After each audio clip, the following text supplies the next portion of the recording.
Hey, everybody, on this episode of SAMP&CHANCE Wrestling, we are going to take a look at Raw that just happened. And you know what? I think we have to take a look at Smackdown as well. Heel changes galore, man. Things are happening. War Games, Survivor Series, all coming really fast. So, guys, strap in, tune in, and thank you for letting us in your ears.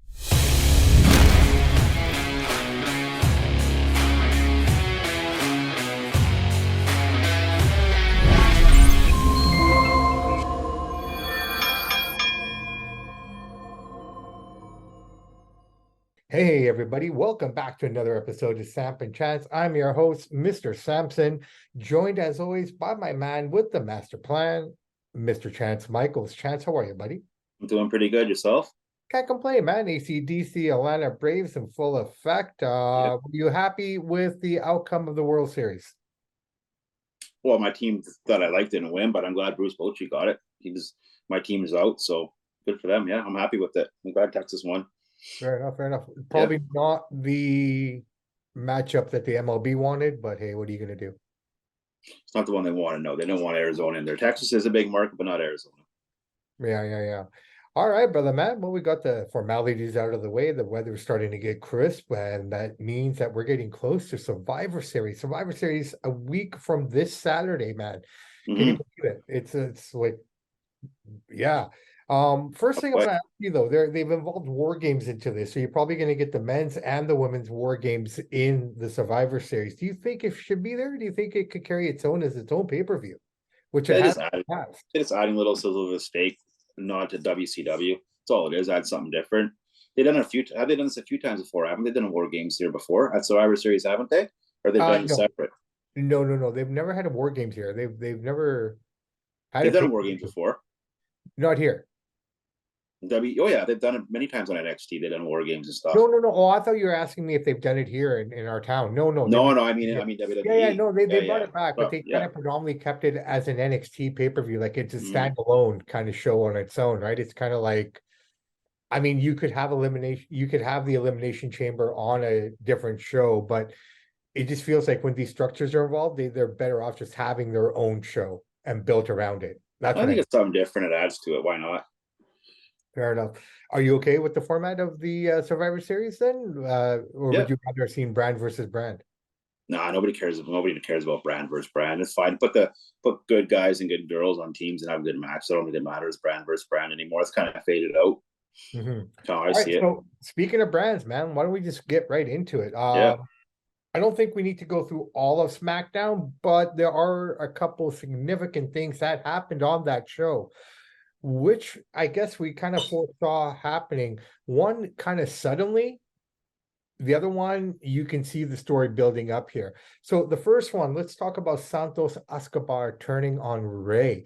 That just happened out of the blue. Like I knew that was going to happen eventually. I had a feeling Yeah. was what the lead up was going to be. I think first off, Santos is much better as a heel than he is a face. He looks just awkward. Yeah.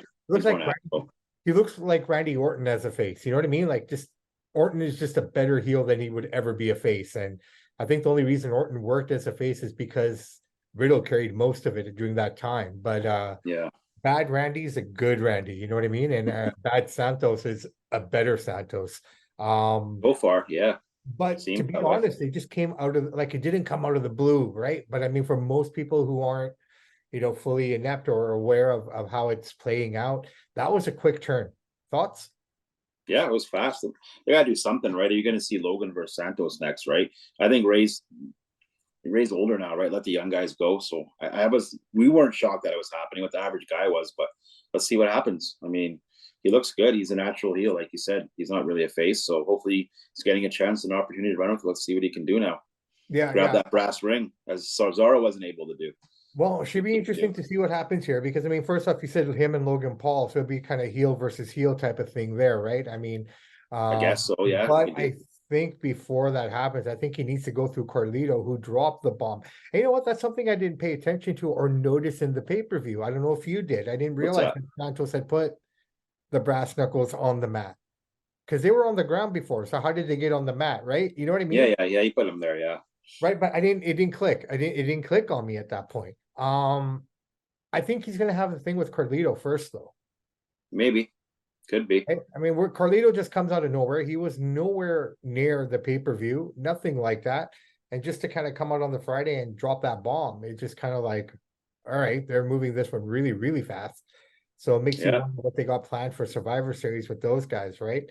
But now, disagree if you will, in my opinion, what we're about to talk about next is probably the best storyline going on in SmackDown now, in my opinion. And it's the women. We got Damage Control coming out. Bailey comes out to explain herself. And I'll say this about Bailey, she is playing this perfectly, like just that uncomfortableness, that uneasiness, that whole thing, her facial expressions. Go back and watch it, guys and gals. It was really fun to watch. She comes out to question what, Kari Sane was doing there. And she's out there by herself. But interestingly enough, the three of them, Dakota Kai, Io Sky, and Kari Sane, all come out together.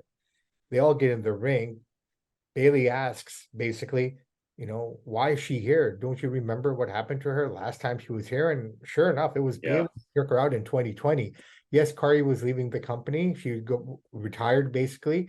In the last year, she's kind of come back to the ring, more so with New Japan and Shimmer. But yeah, no, she made her return. And she basically told Bailey, Kari Sane did, in a cryptic way, that you are the leader of Damage Control and I forgive you. Now, the one thing I picked out on that, like when she beat her to the curb, she was wearing red pants. And she was wearing, I don't know if they were the same red pants, but she was also wearing red pants that day, the day that they were all in the ring together. So this prompts Bianca to come out with Charlotte and Asuka. You have a 6-woman tag match. Bianca goes in for the hot tag. Missed. Kabuki Warriors return. I kind of jumped up and down. I love the Kabuki Warriors in Japan. That was a group that consisted of Asuka, Io, and Kari Sane. So that's really interesting to see the three of them get back together again. So that faction is doing probably a lot more work than Bloodline or any other faction right now. Too many factions right now in WWE. There's way too many. It's becoming watered down. There's LWO, there's Bloodline, there's Judgment Day, there's Kabuki Warriors, there's Damage Control. Am I missing anything else? Well, you're not missing anything. I'm just saying they're not 5. But what about the Street Profits crew with Bobby Lashley? They don't have a name. There's no name. So we got 5 factions. This is too much. Alpha Academy. Alpha, is that a faction though? Well, there's 1, 2, 3, 4 of them. Yeah, so there's 6 of them. It's too much. It becomes watered down, and it's like some of these guys have to stand on their own, or women, or just do a tag team. But you have 5, 6 people in every crew. It's too much. I think switch it up a little bit. We don't need to. Everybody doesn't need to have a faction. 1 or 2 is okay, but it's too much. What was the other one? The AJ crew, the AJ crew with Gallows and Carl. I don't know what they're called. Bullet Club. The new club. I don't know. That's. Anyways, long story short, they're not the Kabuki Warriors. I'm just making reference to. No, I know. They were back in the day, but I just love this faction. I believe this is your women's war game match here, right here. I mean, you'll probably get the 3 plus Bailey will make up the 4th because Dakota can't go. And that kind of leaves, Charlotte, Belair, probably Shotzi. And from what I'm hearing, it's going to be Becky Lynch coming in to kind of pump it up a little bit. So that's probably going to add some juice to it if she showed up for sure. Yeah, so that's going to be your women's war game, which is kind of interesting considering the heat that Charlotte and Becky have in real life. I don't know if they've curbed that or enough times passed where they can look past it, but that's kind of an interesting dynamic that's going to play out here. But yeah, no, I loved it. I thought it was really cool. I enjoyed it a lot. In fact, I made a reel of it. I'm going to probably release it later on tonight. Just highlighting that. I just think right now on SmackDown, that's probably the best storyline going. Totally disagree. The best storyline going, and I think is, I'm not that I'm a huge fan of the guy, is LA Knight. There's the old man who's actually older than Reigns, 3-4 years older than Roman Reigns. He been an indie guy. He finally gets his chance. He's Max Dupree. He's finally caught a gimmick at 40, 41 years old that people actually like. He's an underdog. That's why he's hot. He's like a Daniel Bryan. Well, he's bigger than Daniel Bryan, but he's an underdog guy at 40, finally breaking through. Roman Reigns had a great line on SmackDown calling him a redneck version of his cousin, which he pretty much is. I don't want to call him a ripoff of The Rock, but he's definitely influenced a little Rock, a little Stone Cold. And he's the old man that just made it now. It's not like he's had a big, long career. we just heard it. People really put him on the map like, what, 6 months ago? Nobody knew who this guy was. Max Dupree was nothing. So I think that's the storyline, because he's the most popular guy on SmackDown, because he's such an underdog, the unlikely old man finally breaking through at 40, which most guys break through 25, even 35. At 40, DDP, we called him an old. He broke through, what, 36? He came in. This guy's 40, Yeah. and he didn't beat Reigns, but he's holding his own, and he's a redneck rock. I mean, I thought that was a great line. So I think that, not saying that other storyline you're talking about isn't good, but I feel that one's the best, just because he's like the new Daniel Bryan. The crowd is chanting it, the yeah stuff, which I think is cheesy personally, but he's hot and I can't deny it. So I think that's the best storyline. LA Knight finally getting a chance to grab the brass ring. Willie will find out, but I think that's the best one. Okay. Him chasing the belt. 9,000. That shows you, no matter how old you are, you can, if you work at your dreams, you can do something. Here's a guy who's 40. People older than most of the roster, but he's getting his chance. He just broke through now and got hot. So it's a big statement. Well, no, I'm not going to disagree with you. I think this is a great storyline. I think the reason I picked this one over that one for right now is because that one already kind of came to the climax where he had his shot at the title. Now the question remains is what he going to do going forward to maintain and try to keep building off of that. Kind of like, once you hit that title shot and don't succeed, where do you go from there? Especially with a guy like him, right? Which is why I feel that other storyline right now has more fire and sizzle than the one you're mentioning with LA Knight. Not disagreeing with you with that, it's not, but for myself personally, I just need to see what the next part's going to look like. Fighting Jey Uso or no, sorry, Jimmy now. Let's see what comes of that. Are they going to build off of that? Like, where does he go from here? Sort of a deal. So that's what I'm curious about. But we'll see. Probably the two best storylines going on right now.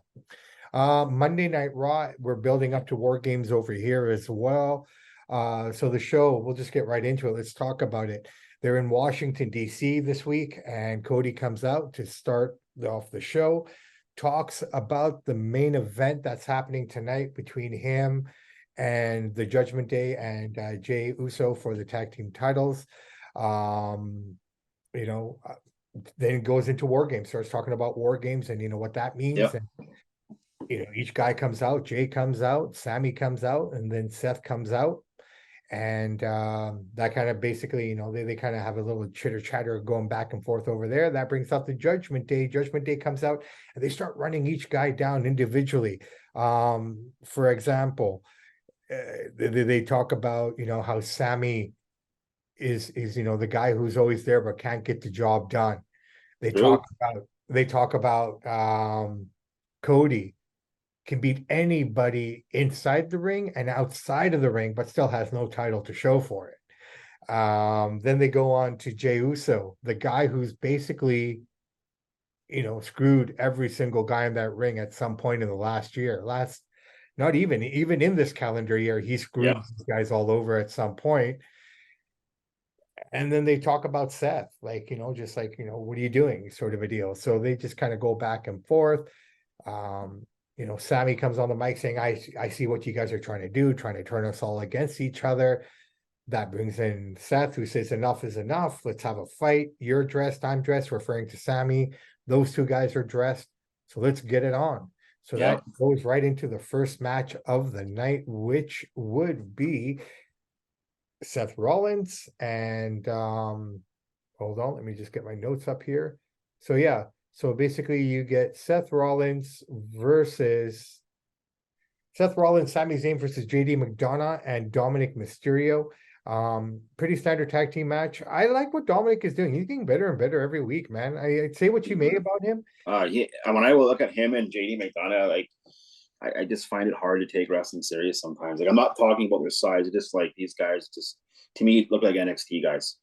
One thing I've noticed with whoever's in charge of creative right now, Raw is turning to NXT style. If you watch NXT and you watch Raw, you're seeing the Johnny Garganos, the Tyson, or the Compas, and all these guys come out here, to me, are AEW guys or NXT guys. That's how I see when I watch it. Like, Dirty Dom's got a good character, but the guy, I mean, he doesn't look like a wrestler. I'm not saying there's a prototypical look of a wrestler, but I find it hard to take some of the stuff and the tough guy act from him seriously when he's not a tough guy. You know what I mean? So like, I don't know what they're doing with that. I get it. They gave him the shot to keep his dad there, but it's like, I don't know, man. JD McDonough and Dom as a tag team is hard for me to take it. Makes it legit. Well, To they're be going to be honest in with you, war right? games as well. So I mean, you know Yeah, what? It's just the evolution of the product, bro. I mean, I can't stress. I it mean, is, but the ratings are going down. That's the thing, though. Don't like it. I mean, people do like it, but they've lost 3 million. Like I say this all the time, they've lost 3 million people over the last 15, 20 years because it's hard to take it serious. Some I of the think stuff a lot gets of over that, the top, right? you know, we've talked about this before as well, but I think a lot of that loss in viewership is to due to the fact it's a PG rating as well, right? I mean, a lot of the people that walked away were people that were from our But generation. even the 20, 25-year-olds, I don't know anybody that age group that likes wrestling. It's No, either but I the mean, young kids or guys our age. They're most of it losing is that for the middle younger. because it's not cool anymore, right? That's I the don't know, thing. They man. need when you look at JD McDonough and Dominic, you don't think cool. You think Brock, Austin, Hogan. Those guys are cool. They acted That cool. was They a look cool. different These era, guys don't though. look cool. But That I'm was a saying, different era. go into the high school and I'm in there every couple of days. There's not one kid wearing a wrestling shirt anymore. I know, It's not cool. It's all UFC now. hey, I get This is it. the problem. So my point to this is there's no.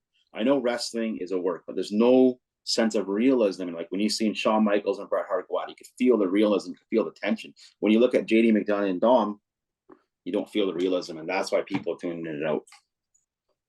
What are you gonna I do, hate man? to say it. I still like wrestling, but that's the reality that I've noticed. So Fair play. Fair play. yeah, All right. So with War Games coming up, this match ended in a DQ. I don't, you know, I think that's probably the best way to go considering yeah, the big one coming up. You didn't want either side to kind of break away from it. From there, we get a beatdown again, right? Another beatdown. Everyone comes out, everyone's beating on everybody. This brings out Adam Pearce again, who basically says that tonight's tag team match will just be the four guys involved. Anyone comes out, interferes, or even makes an appearance, you know, it's over, sort of a deal. mhm. So basically everyone's banned from the building. And here comes Rhea Ripley to complain about it all. And you know, oh, interesting point. They finally got Damian Priest to admit that he was the leader of the Judgment Day. Yeah. I've seen that. Yeah, So that was kind of funny as well. All right. So Cody, a lot of backstage segments in this episode. So Cody is backstage, he's with Cody, and Cody says to him basically, look, you know what? I just need you to be on the same page with me for one night. That's next Saturday. They agree to kind of bury the hatchet for the next little while and go from there. This leads, when we get back to the ring, we have Otis versus Shinsuke Nakamura. Alpha Academy's out there, you know, not a squash match. It took 3 Kinshasas to beat the guy, so they're still keeping him strong, but Shinsuke wins the match. yeah, You know, but ultimately Nakamura is looking like he's in for a big showdown for whoever he's talking about. He did a promo, he said, you know, I'm coming for you, blah, blah, blah, but he never really gave a name. So now there's question of who he's talking about and who he's going to have a feud with. But I yeah. like the fact that he didn't beat Otis very easily. It took a little bit of work on his part. So it kept Otis strong, which is what I Well, like. Otis is a big guy. You can't beat him easily, right? You got to knock him a few times. Yeah. So backstage, Seth is leaving the building, I guess. He runs into Drew McIntyre. They shake hands after the loss. Drew says, yeah, you know what? I'm just gonna have to start working hard again and you know, work my way back up to the top, and I'll see you again. And there you go. We find out later on something a little different. Piper Niven versus Tegan Knox. Um, I don't know. You know, it seems like the WWE is wanting to push Knox for a long time, and now maybe they're trying to do it. If she can stay healthy, I think she has a chance. But you know He what? does. What I saw today was very interesting, and I've noticed ever since that moment, and we're talking about War Games again. This is when it was in NXT, and this was the team of Candice LeRae, Rhea Ripley, Tegan Knox, and Dakota Kai. Yep. That was the team going up against Bianca Belair, Shayna Baszler. I'm just doing this off the top of my head, bro. Yeah. Shayna Baszler, Bianca Belair. These were the heels, right? And Io Sky, and I can't remember who number 4 was, but regardless, Okay. what happened here is Tegan's name came up, but Dakota attacked her in the cage and busted up her leg really, really bad. Like it was a legit way to get her off TV. And she's been trying to grasp that back since she's ever come back. So you know what? Based on that, I hope they can figure her out, man. Yeah. They're 100%. trying. Well, that's the one thing that I like. You get all the old pay-per-views leading up to the new version of it. So Mhm. all day today, that was what was on the Oh, WWE. was it? It's all just war games, like different, like right now, before I came up here to start this, 2021 war game started. Oh, okay. Yeah, it's good to get you pumped up for the Yeah, new one. get you pumped up, gets you going there and that. Again, more backstage gimmicks coming here. We have Miz doing an interview that brings out Ivar, and that also brings out the big man. What's his name again? Help me out, Bronson Reed. And they all go back and forth again. So, three or four storylines that are all connected to the one title. That leads us to a match between Tommaso Ciampa and Ludwig Kaiser. Good match back and forth. Both Yeah, all you know how four to guys work. are out there.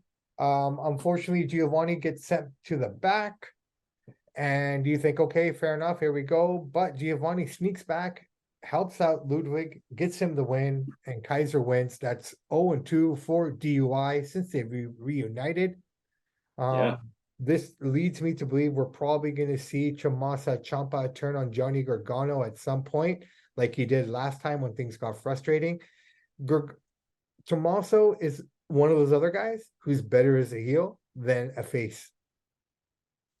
yeah, I agree with you. I mean, I'm with Vinnie Mac on this. Gargano and Ciampa should be on NXT or AEW. Personally, I hate to say that. They wrestle good, but it's just like you can't have everybody on this on the main show. That's my take.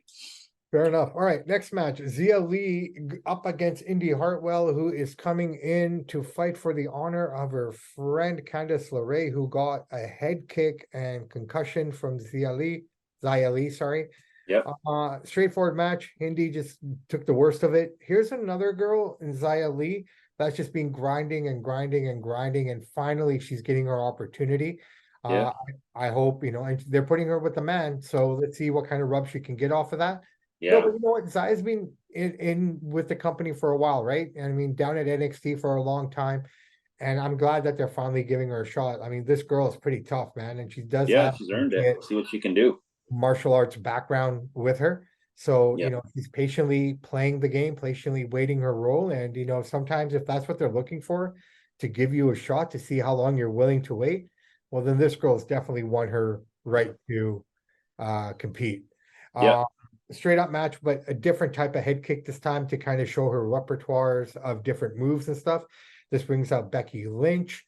Now you've got my attention. Now we're going to do things on my time, Becky says, and basically sets up a match for next week, not Survivor Series. So that leaves the door open for Becky showing up and being a part of that. I thought they were going to announce the match for Survivor Series, right? So, Yeah.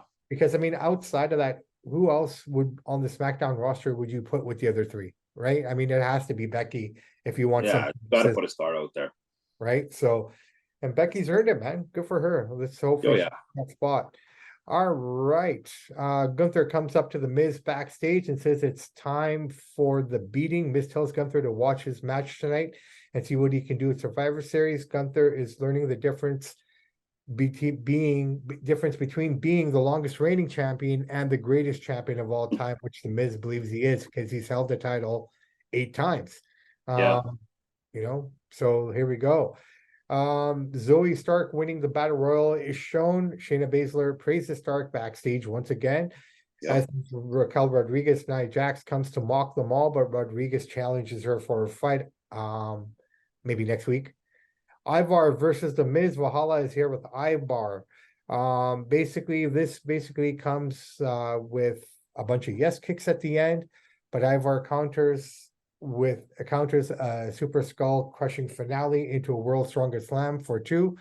He loads up for the moonsault, but Bronson Reed, who's also out there, causes a distraction, allowing Miz to grab the roll up and win the match. So you can see Ivar and Bronson going into something. So is this Yeah. Bronson becoming a face now, kind of a deal? I don't know, I but don't know.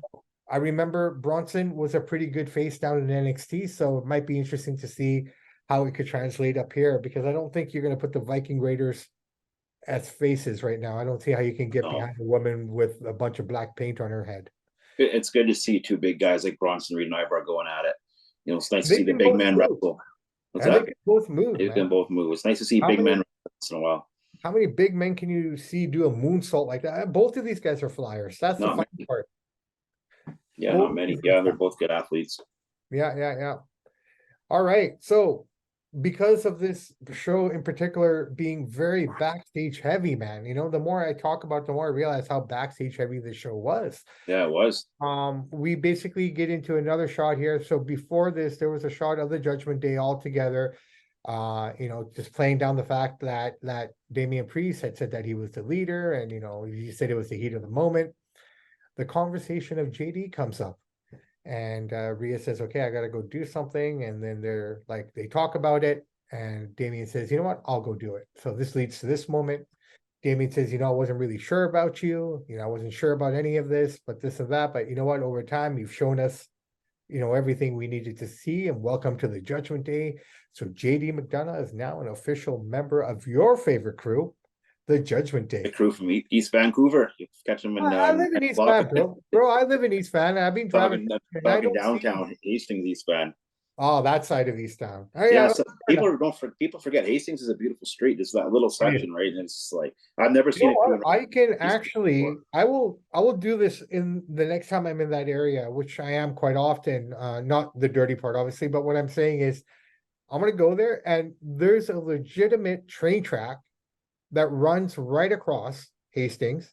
Hmm. On one side of the street, beautiful sidewalk, and then you look on the other side of the train track, it's literally that's when all the buildings start to break down. No joke, man. Yeah, It's like literally, an episode of The Simpsons where they look that way and it's, sunshine and butterflies, and you look that way and it's all gray clouds and, rotting trees.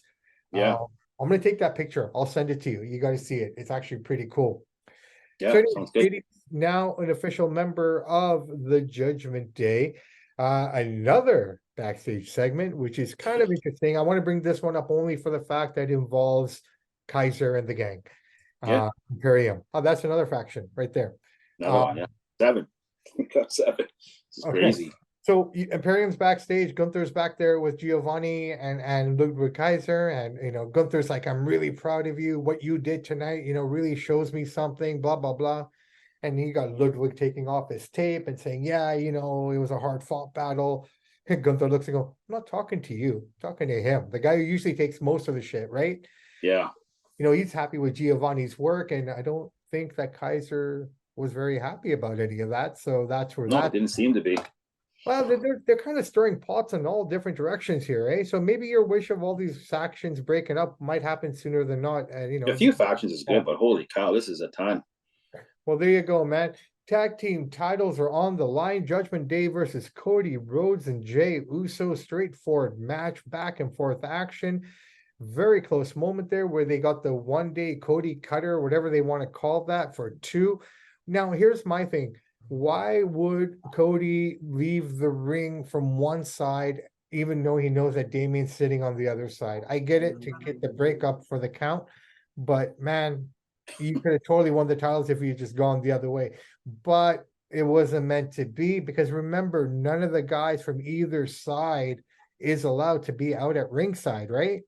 Not supposed to be, no. Not supposed to be. So there's a moment Jey Uso is sitting on the floor trying to get himself back up. They take a shot, and who's standing there looking at him? Mr. Drew McIntyre, my friend. Drew Yeah, McIntyre looks at him. They look at each other. Not a word is spoken. Claymore kick to the face of Jey Uso. down he Finn's goes. back in the ring. 1, 2, 3, small package. Titles retained. No one's hurt in this match in terms of power or losing or whatever. Last scene that we see is Mommy standing on the ramp with Drew McIntyre shaking hands. So it looks like Drew's going to be a part of that War Games as a part of Judgment yeah. crew.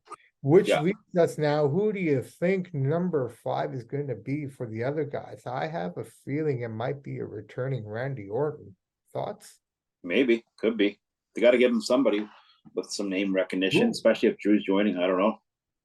I wonder who it could be. Like, really, I'm kind of lost for words. I'm I'm not looking sure. at both rosters. I mean, you got to have someone of some certain caliber of That's star what I power. mean. Got to have some name. Yeah, I don't know who it could be. Right now, and he's ready to come back. He's training at the at the center. Yeah, But that'd be a big, a big comeback. Welcome is back. that the match to come back to though, man? I mean, we're Yeah, he talking doesn't have to do much. stages. Just punch and kick. Let everybody else do all the work. Be actually the best match for him to come back instead of a singles match. He could do a couple punches, couple kicks to RKO, not take any big spots. But if he's coming back, Randy's going to go all out though. He's ready to go. Well, I mean, with Ric Flair leaving the company and signing with AEW, he signed a 3-year deal, by the way. Good for him. Well, no, good for him, but this is something that Vince doesn't like, right? Vince doesn't like having records that are held in the WWE by guys that are competing for the competitor. And I'm talking 16 world titles. Yeah, but Flair's so old, he's not going to wrestle. I don't know if he'll care about that one. Maybe they'll give it to John Cena just to mess with him a bit. Well, that's what the talk is right now. Is it going to be Cena who comes back for 17, or is it going to be Randy who will probably be around for a few more years and you get a bit more out of him? I mean, I always said it was going to be one of those two. Well, how many belts has Randy got? He's got 14. He only needs 3 more. That's a lot. He's early 40s. He's banged up. Yeah. Bro, he wins it, they'll he break the drops it, record, he though. wins it, and he can drop it. It could be quick. I mean, it could just be in succession, right? You can get him up to 16 in 2 months, no problem, if you wanted to. Yeah, in wrestling, you can do anything you want, really. Right? I mean, if they really want to, and I know this is one of Vince's things, he doesn't like his records, especially if you're still active. Yeah, I don't blame him. Right? Don't blame him at all. Flair's one of my all-time favorites, and I would tell Vinny and them boys, everybody, break it. Break the record. Do it with John Cena, do it with Randy Orton. If they're calling, you can't call John Cena the greatest of all time, which I don't think he is, but they're calling him the greatest of all time. He needs a belt record. Let him get the belt. Let him beat Flair's records. And you can really say, hey, he's the greatest of all time. He has the most championship rings. Right now, he doesn't. Well, I guess we won't see Cena at the Survivor Series. He won't be number 5. He just had surgery. And he's got to go back to his film schedule as the strike is over now, right? And I mean, the whole part of the deal was that as long as the strike's on, I can keep going with you guys. He doesn't need to wrestle much. He can win the belt, do a couple matches, lose it, and ride off. Well, I mean, if they put it on The Rock at the Royal Rumble and he loses it to Cena at WrestleMania that same year, I mean, that's something like that, right? You put the title, he wins it at Royal Rumble, something like that, and he comes back and he loses it at WrestleMania. Yeah. But I think that would have to be a Seth Rollins thing. So I mean, it all depends what they're going to do. It really does. Yeah, we'll see. Because no one's touching Roman's title right now, not until after WrestleMania. That's probably it. They've already rounded it so far. They might as well keep it going. People are pissed off LA Knight didn't win, but you got this thing going with Roman. Ride it out now. You're this far in. Look, there's no way that LA Knight's not going to win if Cody couldn't get it at WrestleMania when that was probably the best time to get it. Yeah. In terms of what his story was and everything, he was the anointed guy to get that title, right? So I mean, ultimately, if Cody can't win it, I don't see who else could beat him this time around now. So yeah, I don't know. They got something up their sleeve. It's not sure what. Well, something will happen. Well, I mean, there is talk of WrestleMania again. I mean, but again, I just don't see anyone he faces at Mania is not going to win it. And if they do, I hope I'm wrong. I really, truly do. Dude, but we say that all the time, and then look what happened with Undertaker and Lesnar. You just never know. They always throw you a curveball, right? That's what I'm saying, right? So we'll never know. Brother man, so War Games is shaping up. We know the men's War Game match already. I believe, that's kind of what we're working with right now. I think we have Gunther versus Miz as well at Survivor Series. Right? So we got 2 matches there. We got Seth. Well, I guess Seth is in the main event there. Nothing on Roman defending. I don't know. I don't think he will be defending on I doubt it. Save for Royal Rumble or something. Right? Something like that. So basically, that's kind of where everything stands right now, man. I think the girls' match will be announced this Friday for War Games, and so we'll get both those bookends because those are the bookend matches, right? Yeah. Whoever it is, and we'll see what the rest of this card fills out. But I'm enjoying it so far, man. Unfortunately, I will not be able to watch it in the moment, but I'll catch up on it, and we'll see what goes down there. But I tell you what, man, why don't we wrap this puppy up, man? I think we've kind of jibber jabbered a bit here. Yep, we covered it all. Top 5 or anything? Yeah, let's hear your top 5 most overrated wrestlers of all time. Top 5 overrated wrestlers of all time. What's the criteria? Like they got whatever you feel is overrated. Somebody who got more praise that shouldn't. Somebody, whatever you think it is. Okay. Or who it could be. Yeah, well, I would have to probably start with the likes of maybe a Chris Masters. The Okay, only reason I say just the way they brought him in, very Lex Luger-ish. Lex Luger, he's another guy I'm gonna put on okay, that. it's two. Completely overrated in my opinion. Chris Masters, Lex Luger. I would have to also say, oh, this is tough, bro. I'm just trying to think back here. Like, are we looking at guys that never won anything or won stuff? Whatever you think guys that got is overrated or whatever your definitions could be, too much praise, too much hype, they got pushed, they shouldn't, whatever you feel. It's Ken your list. Kennedy, Ken Kennedy, Okay. Mr. Kennedy. Um, Probably Dominic right now, just for the fact that he's getting a lot more than guys that have put a lot of time in, to be Okay. fair. Four. But that being said, I also believe he's improving every day. And One number more. 5 for me would have to probably be Finn Balor, just for the fact that he has the potential to do so much, and I just feel like he's not reaching his potential by doing what he's doing right now. Yeah. Fair enough, man. It's like I said, it's your list. Whatever you feel the criteria, nobody can really say you're wrong or right. It's your opinion on it, right? Well, I mean, I if I look back at it, I'll probably have a different list. If I think about it, and I, wish I could come back in 10 minutes, I'll probably have a completely different list. Yeah, there's a few. There's more than five. I just think the Right? ones, But just five of off them the just top of my off your head. head, I would For have to me, say, number one by a mile is CM Punk, not even close. Number yeah, two, and I feel this about his music, and I feel this about the guy Chris Jericho. I know he won the belts from Austin and Rock. I just think he's overrated personally. We talk him; he's one of the greatest. I'm not saying he's not a Hall of Famer, but I don't think he's quite on the pedestal that people put him on. Ken Kennedy, absolutely. I'm not sure what all the hype of that guy was about. Does he still wrestle? no. I think he does independent shows and stuff like that once in a while, but for the most part, he's just trying to live off his former glory. Yeah, I He guess you does can't shoot blame the guy trying interviews. to make a buck, right? Well, he's trying to do shoot interviews and this and that, and what have you, right? I mean, but yeah, who else do you have? Those are the three. There's so many guys I'll put up there. I have to go with.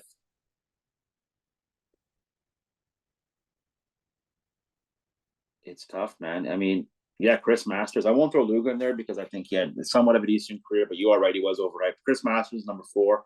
And number five, I want to throw in because I don't even think he's not even considered an all-time. I don't even think he should even be on TV. I just think he's doesn't look good. He doesn't wrestle good. He has a bad character, and that's Eddie Kingston. Absolutely can't stand the guy. If I see him watching, I don't even want to watch his matches. So those are my five: Punk, Kingston, Kennedy, Masters. Yeah, I don't Well, like that Eddie Kingston guy. I think I wouldn't even book him for one of our shows. I just don't see the appeal of him. That's me though. no, no, I get it. I get it. I didn't even look at AEW. No, it could be anything. WCW, Yeah, AEW. yeah, yeah, yeah. There's a lot of guys. Another guy that I think that should be on that list, I mean, I don't know if you're going to agree with me or not, was Kevin Nash. No, I won't give him that because he's created one of the greatest factions of all time. Well, outside of that, I'm talking just his in-ring and stuff, though. Yeah, but anyway, yeah, I don't necessarily mean like just the best wrestler, but like I mean, he was NWO and that was cool, and so for that I have to give him that. Was he a great in-ring worker? No, but just because he's part of that one of the best crews ever, Yeah, but I yeah, know what you're saying. yeah, yeah. He's not going to wrestle a 5-star match. That's for No, sure. no, 100%. I mean, the guy, broke his knee getting into the ring, Yeah, or squad. Yeah, right? So, or what he did. Yeah, all the right, Chris brother. Jericho one that I said is controversial. People love Jericho. I just don't. Jericho, He's good, but I just don't see him as a top guy. Never have. here's the thing about Jericho, Yeah, right? listen to him sing. Oh, boy, it's torture. I'm not Get listening the to mic Fuzzy. out of I that think he guy's was on a hand. reality show where he was like a singing reality show, and he was the first guy kicked off. Mm-hmm. And I hate saying that about Jericho because I don't really listen to his podcast, but he knows a lot about music and a lot about wrestling, and he's a smart guy, and I hate knocking him, but just never thought he was a top guy. This is my opinion. No, and hey, I'm not going to disagree with you. Yeah. One thing I will say about Jericho, he has been able to reinvent himself consistently, though, to stay relevant to a certain extent. That Yeah. you Yeah, he stayed relevant. Absolutely. got to give him that at least. All right, brother He man, tried let's hard. wrap this puppy up. That's it for Tuesday afternoon. Guys, join us next Tuesday for another action-packed wrestling talk oriented podcast. I don't know where I was going with that, but I'll leave it at that. My name is Bobby Sampson. His name is Mr. Chance Michaels. In the words of the great ACDC, those that download, like, and subscribe to the podcast, we salute you. We do salute you, absolutely. So everybody, enjoy the rest of your week. Please be safe. Don't rush. Get where you have to go. Be blessed. Samp and Chance out.